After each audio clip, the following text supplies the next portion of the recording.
भागलपुर की नाथनगर थाना क्षेत्र अंतर्गत रेलवे स्टेशन परिसर के बाहर दो समुदाय के बीच जमकर हिंसक झड़प हो गई। देखते ही देखते पूरा इलाका रण क्षेत्र में तब्दील हो गया। काफी संख्या में उपद्रवियों ने हंगामा खड़ा कर दिया। मामले को लेकर शांति समिति के सदस्य पप्पू यादव ने कहा कि मामला लड़की छेड़खानी का है, जहां पास के ही इंटर बालिका विद्यालय से पढ़कर आ रही हुसैनाबाद इलाके की छात्रा के साथ असामाजिक तत्वों द्वारा छेड़खानी का प्रयास किया गया था, जिसका विरोध स्थानीय लोगों ने किया तो बदमाशों ने इलाके के लोगों के साथ बदतमीजी शुरू कर दी, जिसके बाद देखते ही देखते विवाद बढ़ गया और मोमिन टोला के लोग भी आक्रोशित हो गए। जानकारी के मुताबिक उन्होंने छेड़खानी कर रहे दो लड़कों को बिजली के खंभे से बांध दिया और पिटाई कर दी। लड़का राघोपुर इलाके का बताया जा रहा है। वहीं लड़के को मार खाता देख 40 की संख्या में उसके समर्थक मौके पर पहुंचे और जमकर पत्थरबाजी की। तभी वहां के लोग अपने अपने घरों में घुस गए। इधर घटना की जानकारी मिलने पर नाथनगर और ललमटिया थाने की पुलिस विशेष सीआईटी टीम के साथ घटनास्थल पर पहुंची। पुलिस को देखते ही उपद्रवी मौके से फरार हो गए। हालांकि कुछ देर बाद प्रखंड विकास पदाधिकारी और अंचलाधिकारी भी मौके पर पहुंचे और मोमिन टोला के लोगों को समझा बुझाकर मामला शांत कराया। फिलहाल पुलिस लड़की से पूछताछ कर उपद्रवियों का पता लगाने में जुटी है। हालांकि दो लोगों की गिरफ्तारी भी हुई है। स्थानीय लोगों के मुताबिक नाथनगर रेलवे स्टेशन परिसर के बाहर नशेड़ियों का जमावड़ा लगा रहता है, जिसकी कई बार शिकायत स्थानीय लोगों ने पुलिस से की है। उन्होंने कहा कि वे लोग कई दशकों से एक साथ मिलजुल कर रह रहे हैं। किसी भी उपद्रवी या भ्रम फैलाने वाले लोगों की बात आपसी सौहार्द को नहीं बिगाड़ सकती।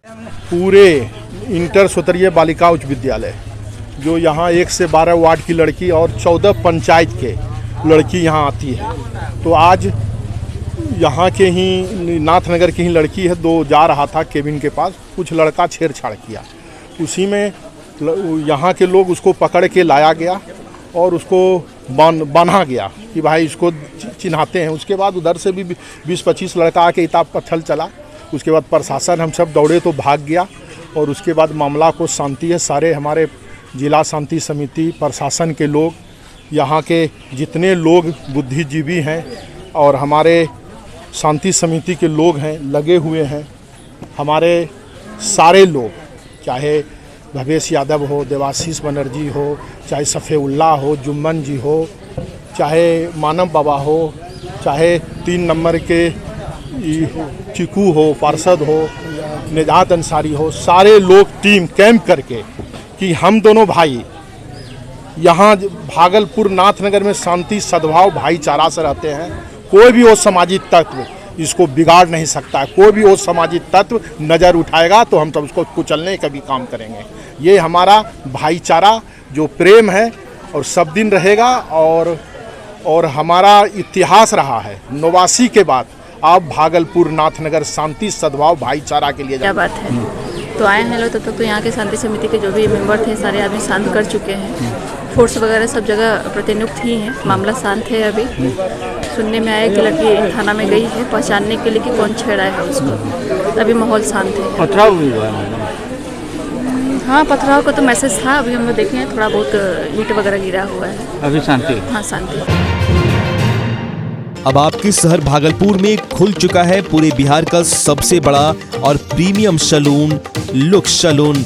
लुक्स सैलून में आपको लेडीज और जेंट्स दोनों के लिए सर्विसेज उपलब्ध है।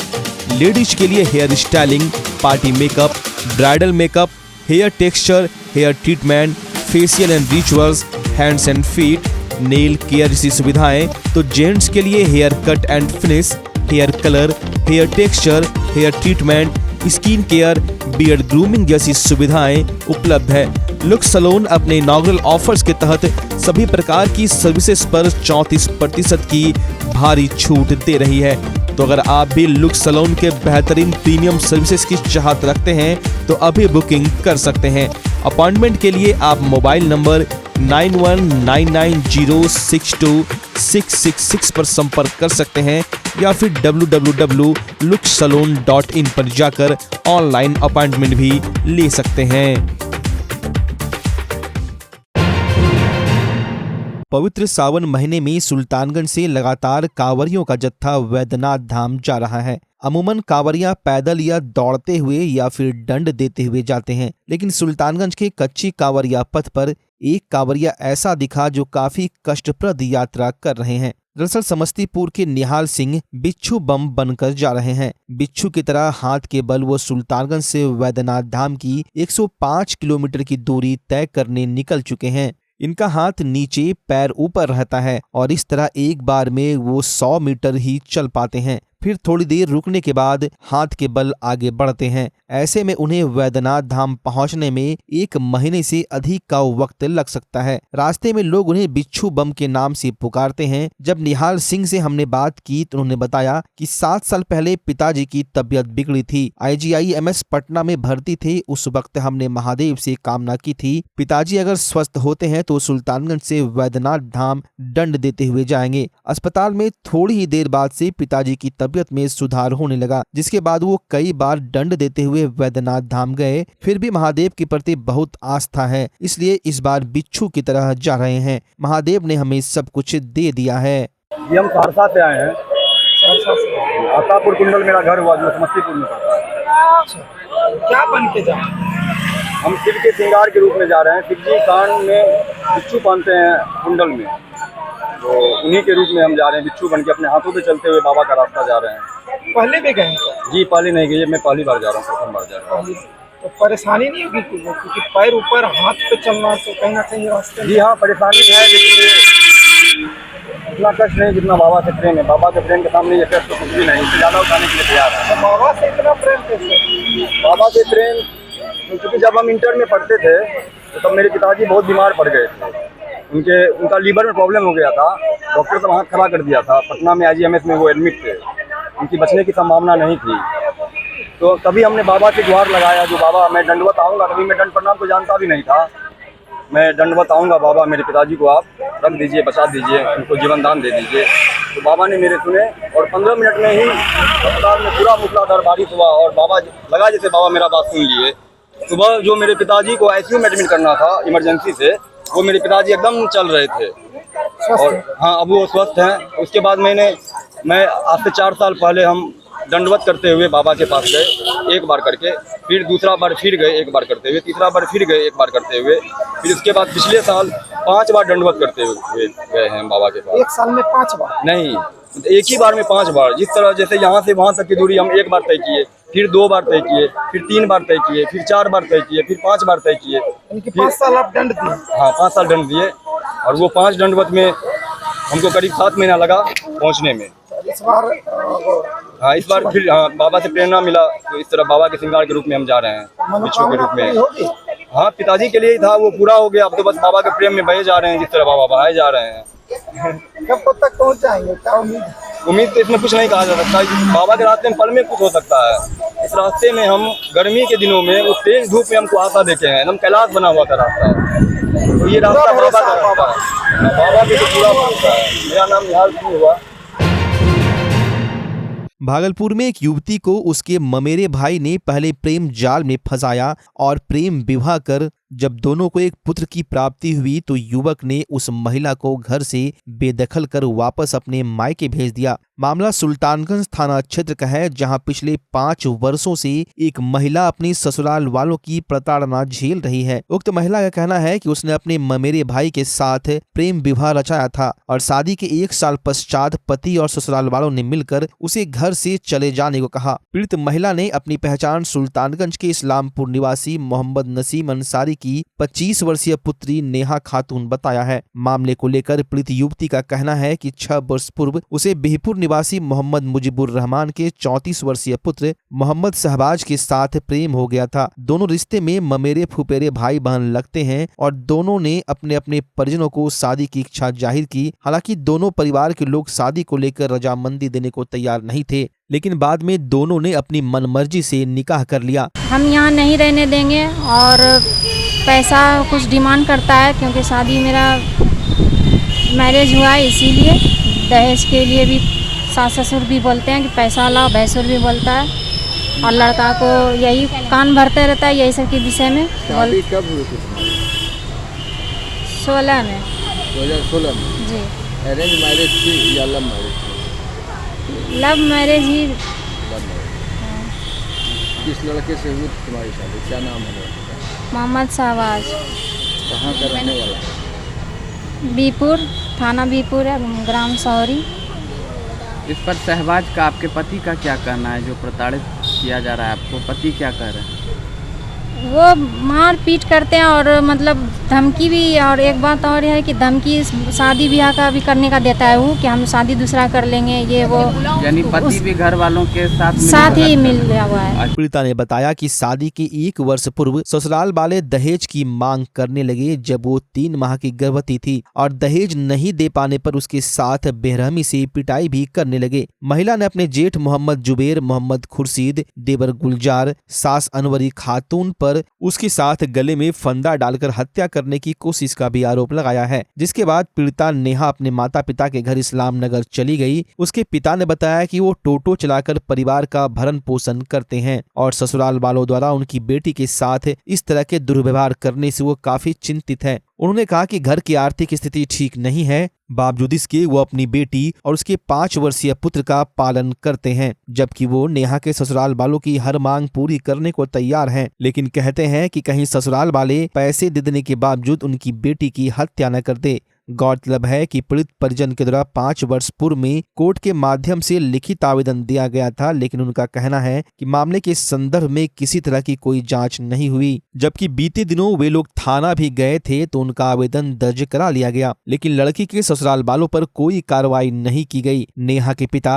मोहम्मद नसीम ने बताया कि जब वे मामले की पूछताछ करने थाने में गए तो उन्हें टाल मटोल कर जवाब दिया जाता था। पुलिस वालों ने कहा कि यह मसला पुलिस जिला नौगछिया अंतर्गत बिहपुर थाना क्षेत्र का है, रिपोर्ट वहां भेज दी गई है, मामले का सुलह वहीं हो पाएगा। पीड़ित ने केस के आईओ मोहम्मद सईद पर आरोप लगाते हुए कहा कि जब कभी भी थाने में अपनी फरियाद लेकर जाते हैं तो आईओ फटकार लगाते हुए उसे चले जाने को कहते हैं। उनका कहना है कि लड़का दिल्ली में रह रहा है, अगर युवती को ससुराल में रहना है तो वो खुद से ही चली जाए, जबकि पीड़ित परिजनों ने पुलिस से गुहार लगाते हुए कहा है कि बिना बांड भराए वे लोग नेहा को उसके ससुराल लेते जाएंगे तो कल को उसकी सुरक्षा की जिम्मेवारी कौन लेगा। इस संदर्भ में पीड़िता अपने पिता के साथ एसएसपी आनंद कुमार के कार्यालय पहुंचे और उन्होंने एसएसपी से इस मामले में उच्च स्तरीय जांच कराकर न्याय की गुहार लगाई, जबकि लड़का किसी तरह से भी अपनी पत्नी और बच्चे को रखने के लिए तैयार नहीं है।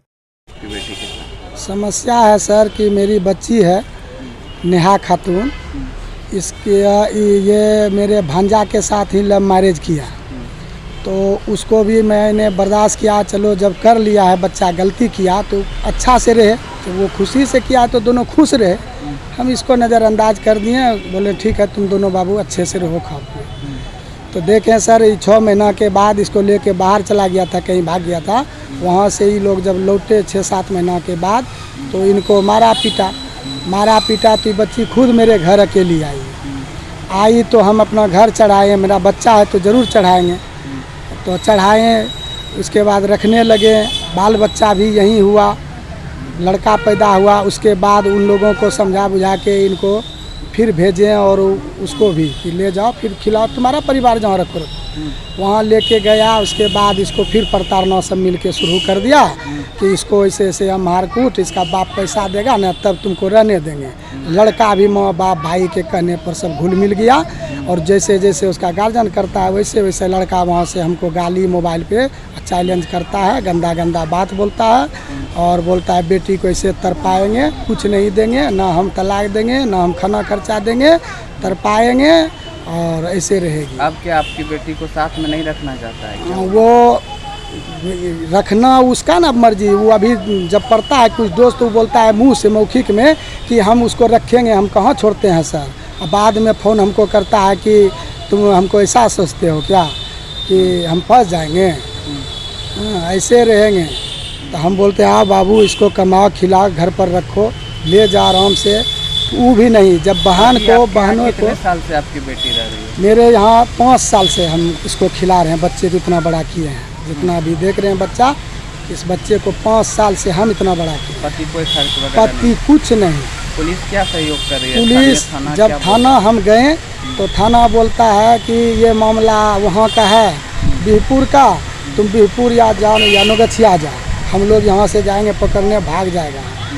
तो सर हम लोग गरीब आदमी हैं तो हम कहाँ नाचे फिरेंगे, हर जगह थाना से यही बात बोलते हैं। तो हम इसीलिए आए हर जगह चिट्ठी दे करके कल वाला, तो आए यहाँ थाना महोदय हमको बुलाए फ़ोन करके, हम गए, बोला हाँ सर, तो क्या चाहते हो, बोलिए जो उचित है सर इस पर कार्रवाई कीजिए, जब लेटर आया है तो बोलता है कि ऐसा ऐसा वहाँ करो यहाँ करो, ठीक है तुम हमको पूछ के बोलो। तो बोला लड़का तुमसे बात करता है, नंबर है क्या? के लिए हाँ हम बात नहीं करते सर, गंदा बात करता है, उसका नंबर है। नंबर लिया, वो बात किया, तो वो सब जो बोल रहे हैं उसका भैंसुर का भी नंबर लिया, मांगा मेरे से, दिए, उस सब से बात करके उसके बाद हमको फ़ोन किया, बोला कि लड़का तो दिल्ली में है, सब पता कर लिए हैं, कमा रहा है लड़का, लड़की को तुम जहाँ चाहेगा वहीं रखेगा, रहेगी, क्यों नहीं रहेगी? तो हम बोला ठीक है सर, आप ही हैं माँ बाप, उनको सबके गार्जियन को बुला लीजिए, सब परिवार को, तो एक बॉन्ड बना के ले जाइए,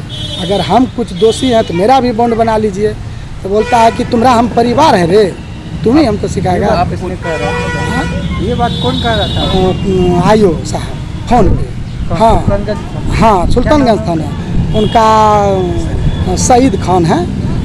और ये सारी बात आयो कर रहे हैं? जी, हमको रात पे फ़ोन किया, तुम्हारी बेटी को फ़ोन लगाते हैं तो उठाता नहीं है, कहाँ कौन दुनिया में तुम्हारी बेटी रहता है रे? रात में फ़ोन भी करते हैं? हाँ, रात में फ़ोन किया था 9 बजे 9:30 बजे यही आसपास में। तो क्या चाहते हैं आप? क्या चाहते हैं? हम चाहते हैं कि मेरे बच्चे का इंसाफ हो, जो उचित हो, मेरे बच्चे को इंसाफ दिला दे। अगला समझौता करने के लिए तैयार है क्या? अगला मुंह पे ऐसे किसी को बोलता है, लेकिन यहाँ आने से कोई नहीं आता है, ना समझौता करने आता है। इसलिए मेरा आवेदन है, अनुरोध है कि प्रशासन द्वारा उन सबको बुला करके यहाँ ला करके इसका जो भी उचित हो। भागलपुर नगर निगम में आए दिन आपको विवाद देखने को मिलेगा, कभी सफाई कर्मियों का, तो कभी कर्मचारियों का, तो कभी वार्ड पार्षदों का, तो कभी महापौर उप महापौर का। हालांकि यह प्रदर्शन कहीं न कहीं आमजन को फायदा पहुंचाता है, तो कहीं न कहीं आमजन को नुकसान भी पहुंचाता है। आज नगर निगम के नगर आयुक्त और नगर निगम के पदाधिकारियों पर 1.25 करोड़ रुपए के घोटाले का इल्जाम वार्ड नंबर 42 के पार्षद सरजुग शाह लगाते दिखे। उन्होंने इससे पहले भी नगर आयुक्त के खिलाफ घोटाले की बात कही है। वार्ड नंबर 42 के पार्षद सरजुग शाह का कहना है कि सफाई के नाम पर भागलपुर नगर निगम के नगर आयुक्त और नगर निगम के अधिकारियों की मिली भगत से 1.25 करोड़ रुपए निकासी कर लिए गए हैं, जिसमें ना तो आधार कार्ड लिए गए हैं और ना ही किसी को इस राशि की जानकारी दी गई है। अगर सफाई के नाम पर एक वार्ड में 1 लाख रुपए भी खर्च होते हैं तो पूरे भागलपुर में 52 लाख रुपए खर्च होंगे, ना कि 1 करोड़ रुपए से ज्यादा। यह कहीं न कहीं घोटाले की ओर इशारा कर रहा है। वहीं उन्होंने आक्रोशित मुद्रा में कहा, इस पर सीबीआई की जांच हो और घोटालेबाज के ऊपर कार्रवाई हो। जब तक जांच नहीं होगी तब तक दूध का दूध और पानी का पानी नहीं होगा। मामला ये है कि ये सफाई कार्य में जो गैंग का जो लेबर लगा ना, इसमें हमको जैसा अंदाज लग रहा है कि बहुत समस्या है। समस्या क्या है? 1 से 1.25 करोड़ रुपया का जो है निकासी हुआ है, मतलब नगद, जबकि एक वार्ड में यदि 200 भी लेबर देता है तो 1 लाख रुपया होता है। तो इस लेकर के उसमें कहीं कोई परेशानी नहीं है। 70 जो है 70 है, 51 वार्ड है तो 51 लाख 75 लाख, लेकिन इस 1.25 करोड़ रुपया का जो है नियम संगत ही जो घोटाला है। और इस पर मेरा यही है, इसको जांच कराया जाए। जांच यदि नहीं होता है तब इसके लिए हम जो है कौन किया घोटाला? इसमें तो नगर आयुक्त महोदय जो है चेक काट के दिए हैं, तब ना अदित बाबू जो है चेक से निकाले नगद रुपया। कौन शामिल है इसमें? इसमें तो नगर आयुक्त साहब हैं और हमारे स्वास्थ्य का प्रभारी अदित भैया हैं, और इसमें कौन कौन है तो पता नहीं है, लेकिन हमको तो दूठों के बारे में मालूम है। कहा है कि सर चेक काटे हैं और जो है ये आदित्य भैया जो है पैसा निकाल के बांटे हैं लेबर को। भारी घोटाला है, भारी घोटाला है। न आधार कार्ड लिया, न पैन कार्ड लिया, न बैंक पासबुक लिया। यदि चीज भी ले लेता तो कोई दिक्कत नहीं। इसके पहले भी पूर्व भी जो है, हम लोग जब उस समय नया सेशन में थे, उस समय भी ये पता था कि सबका आधार कार्ड लिया जाता, लेकिन आज तक उसमें भी इसमें भी आधार कार्ड नहीं लिया गया। जब आधार कार्ड नहीं लिया गया, आखिर कैसे क्या इससे साबित होगा कि इसको दिया पैसा, उसको दिया पैसा, कितना लेबर खटा, क्या खटा? मेरा यही कहना है आप मीडिया भाई से कि इसको जांच करा दिया जाए, दूध का दूध पानी का पानी हो जाए। कहाँ अभी तक कागज दिए आप? हम तो अभी परमंडल आयुक्त को दिए हैं, इसके बाद जो है निगरानी ब्यूरो को दिए हैं, इसके बाद जो है नगर विकास आवास मंत्री को दिए हैं। क्या चाहते हैं आप? चाहते क्या है? बस जांच हो जाए, हमको कोई दिक्कत नहीं, जांच हो जाए जो सही है क्लियर हो जाएगा, दूध का दूध, पानी का पानी हो नहीं जाएगा। होता तो आगे क्या करेंगे? नहीं होता है तो आगे हम हाईकोर्ट के लिए तैयार हैं। क्या लगता है कि आज से ज्यादा संपत्ति बना लिया है क्या? हाँ। कौन कौन? इसमें तो क्लियर आ रहा है जो कि 1.25 करोड़ रुपया का जो है घोटाला है, इसमें तो जांच का विषय है ना सर। जांच जब होगा तो सब दूध का दूध, पानी का पानी हो जाएगा ना, इसमें दिक्कत कहाँ? ठीक।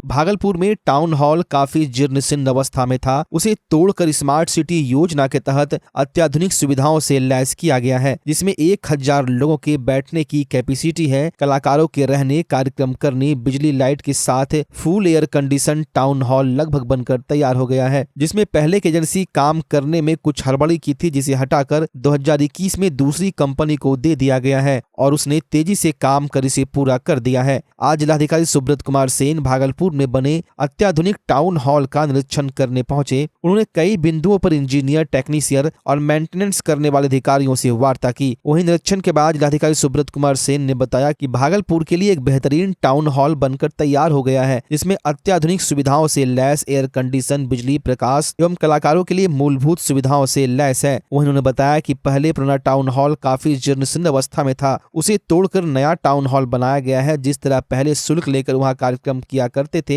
अब भी शुल्क लेकर वहां कार्यक्रम की अनुमति दी जाएगी। वहीं जिलाधिकारी ने बताया कि टाउन हॉल बनकर तैयार है। उम्मीद है 15 अगस्त का कार्यक्रम स्कूली बच्चों के द्वारा कराकर इसकी शुरुआत की जाएगी। आप लोग सब लोग जान रहे हैं कि टाउन हॉल जो यहाँ बना हुआ था वो बहुत पुराना था और 2021 में ही स्मार्ट सिटी से टेंडर के माध्यम से एजेंसी निर्धारित की गई थी, लेकिन कुछ समस्या आ गई, तकनीकी समस्या आ गई उनके डॉक्यूमेंट्स में। फिर टेंडर करके दोबारा नई एजेंसी को सिलेक्ट किया गया और काम अंतिम चरण में है।